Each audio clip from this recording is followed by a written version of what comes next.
Yes, This is an A4 sheet of paper. that's right. 10 signatories per sheet.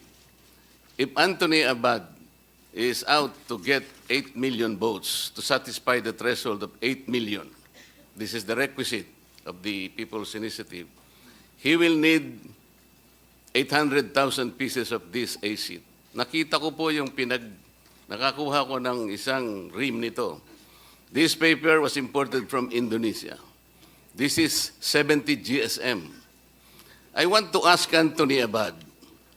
Kinuwenta ko po kung magkano Siguro about 1,500 something reams. ₱500,000 pesos, ito pala mong papel. Ipiprint mo ito, palagay mo na lang ₱2. 800,000 seats, that 1.6 million plus 500, that's about 2 million. Saan niya kinuha ni Anthony? Maybe we can ask questions directly from this guy. Hindi yung mga nakatakip ang mukha. They're so brave enough not to be able to expose their faces in the public. I'm sorry, Mr. Senate President, but I read your rules of evidence. If the substantive rights of people affected in this hearing, they should also be protected. How can we, for example, confront the accusers if they are all masked? Hindi po ganito. I am not defending the Speaker of the House of Representatives. I will repeat this. If this investigation will find out na siya po ang nagpondo, I will politely ask him to step down. Pero alimbawa po kung ito'y ginawa ni Anthony Abad out of exasperation, out of frustration, because I think for the longest time, the House of Representatives have been inviting the Senate to meet with us on a constituent assembly, and the Senate repeatedly refused us. This is on record, Madam Chair. Kahit kailan po hindi natin magagampanan, hindi natin magagamit yung isang modality to change the Constitution, which is the Constituent Assembly. Every time an invitation is issued to the Senate by the House, ang answer po, dead ma. Dead ma. So kailan po natin gagamitin ang Constituent Assembly? We cannot. It's impossible. Pag sinasabi ng Senate, well, ang dami pong Okay, bago kami makipag-meet sa inyo, you will have to agree that separate voting. Ganun po palagang nangyayari. Ito po ang nangyayari. Ako po matagal na sa Congress. Kung hindi ako nagkakamali, Madam Chair, panahon pa po ni Speaker Belmonte, pinag-iisipan na natin to. Restrictive economic provisions, blah, blah, blah, blah, blah, blah. But we never agree just to meet. Alam po ninyo, Madam Chair, ang pinag-uusap, mag-meet lang po tayo. Tsaka na po natin pag-uusapan kung yung 3/4 is voting separately or not. Pero, yes, Madam Chair. Pero Yes, wala I po think, tayo. Tama observation ni Attorney Marcoleta, but that cannot be forced. If the Senate does not want to amend the Constitution through a Constituent Assembly, the House cannot force it. Ganun lang po yun, as simple as that. So therefore, No one is forcing, Senator. precisely. So, there should be no complaint kasi we are two autonomous bodies. Ayaw nung isa makimit sa Constituent Assembly. The complaint arises from the fact that you do not want to meet with us. So Madam ang Chair. question, how can we make use of that particular Yes, modality? It is the first modality. Yes, that means that the present composition of both houses cannot avail of that mode kasi ayaw nga nung isang house makimit. So, ano na po yan? That's a political question, gamitin sa issue sa election. Pero our problem with the PI is yun na nga. Therefore, we suspected some politicians to be behind the PI because ang tinutumbok ng People's Initiative is the procedure sa Constituent Assembly. That's And right.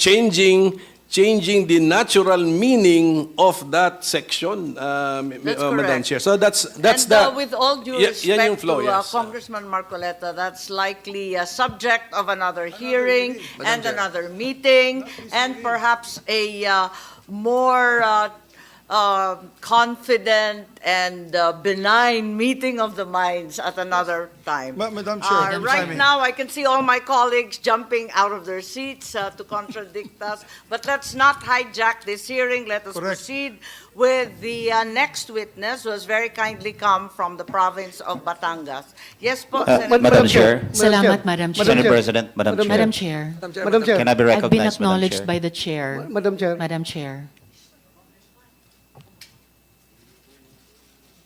Madam Chair, may I proceed, Madam Chair? Madam Chair. May I proceed, Madam Madam Chair. Chair? I'm sorry, Chair. I It's thought all right. the congressman Madam was Chair, point of order. escaping. No. Yes, Thank you, Madam Senator Chair. Ontiveros, He should Thank listen you, Madam to us. Chair. I'm I, raising a point should of listen order, to us, Madam huh? Chair. Madam Chair, if I may proceed. I've been acknowledged already. As a priority, Madam Chair, under our rules. Madam Chair, Yes, the point order precedes all others. Yes, please, I think, Madam Senator Chair, we should, Tolentino. Madam Chair, dagdag lang ko konti, Madam Chair. No? I just would like to react to the statement of Attorney Rodante Marcoleta. Congressman Marcoleta. Kung sinabi po niya, Madam Chair, na siya ay nasasaktan dahil para bang alluded to yung buong lower house na sila ang nasa likuran nitong People's Initiative. Ako rin ay nasasaktan when he alluded the Senate as the opposition palagi, dahilan kung bakit hindi natutuloy yung economic chacha. Ako po'y gusto ko iparating, Madam Chair, na in fact, during the last Congress, kaming dalawa ni Senator Tolentino, nag-file kami ng resolution for economic chacha. And nagbabago po yung composition ng Senado at pareho na rin sa lower house, nagbabago rin yung composition. So hindi po rin masabi na kung nag-oppose sila ngayon, mag-oppose na yan forever. Nagbabago po. Kami po ni Senator Tolentino, nag-file po ng resolution. Kaya masakit po sa amin kung sabihin niya, nilalahat niya na ang buong Senado ay ayaw sa chacha. Kami po, nag-propose. So, yun lang po. Gusto ko lang liwanagin, Madam Chair. Again, he is a good friend of mine, Congressman Marcoleta. There's nothing personal about it. Gusto ko lang rin parating sa kanya yung mensahe na kami po ay pro-chacha rin, lalong-lalo na pagdating sa economic reforms. Madam Chair, Thank you po. we can simplify this. Maybe we can have a stipulation. Can the Senate stipulate that of all the initiatives taken by the House to engage you as a constituent assembly, all these initiatives have been refused? Wala pa tayong, hindi pa po tayo Madam nag-meet. Chair, as Senate President, as the leader of this institution, I can categorically state that we have not refused any measures. Matter of fact, I filed last week, RBH 6, which is to discuss economic provisions of the Constitution. So, Only to change your mind 3 days later, Mr. Senate President. did I ever say, for the record, did I ever say I am no longer pursuing this? Please cite the record that I said I will no longer pursue this. Well, it's in the Yes. privileged speech I heard by no. one of you. No. I'd like They to are correct now- misconception of my dear friend, Congressman Marcoleta. We are just fighting this PI first. Because this PI, this fake People's Initiative, is going to undermine the processes of voting during the discussions of constitutional change. Hindi po kami papayag na makapon ang Senado kasi mawawala po ang bicameralism that is stipulated 5 times in our Constitution and provides for the checks and balances of our institutions. Yun lamang po. Wala po tayong pinag-aawayan kundi itong PI kasi alam mo, sa totoo lang, Madam Chair, we're veering away from the topic here. But really quickly, kung yung People's Initiative, kung linagay po nila dyan, sino bang mga proponents dyan? Kung linagay ng pirma dyan to amend the, for example, public services to allow 100% foreign ownership, sa tingin ko walang gulo eh. Pati sa amin walang aalma. yun ay napakasimple. That is a right given by the Constitution. Pero hindi. It's a very simple question to vote as one, but it is it is full of hidden meaning, and it will open a Pandora's box that we can no longer come out from. So, yun lamang po, Madam Chair. I just want to put for the record, we have not categorically said no to amendments to the Constitution.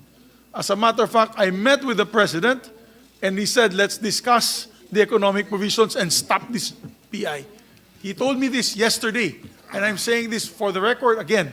I gave that speech in Congress as a personal and collective privilege, but I'll say it again. The President said, stop this PI, it's getting out of hand, and focus on discussions on the floor on how we can improve the Constitution through the amendments to the economic provision. Yun Madam lamang Chair. po.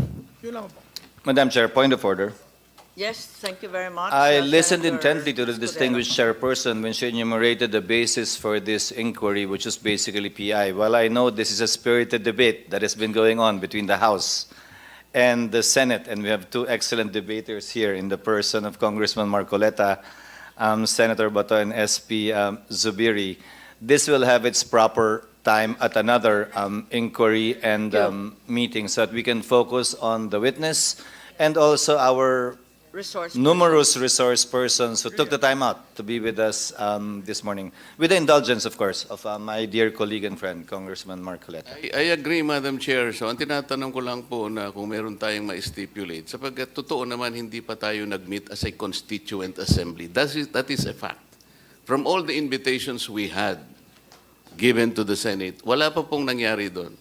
Ito po Well yung taken totoo. po. Pag-usapan natin. So, maaring ngayon po mangyari na. Pero ang sinasabi ko, for the longest time, the hands were extended to you to meet with us on a constituent assembly. Yung mag-usap lang tayo. And then Marami pag-usapan pong natin magpoprotesta kung dyan, voting pero hayaan na separately po natin or at voting bigyan natin jointly. ng ibang But let pagkakataon. the process to proceed. Yung Tama. mag-meet lang tayo.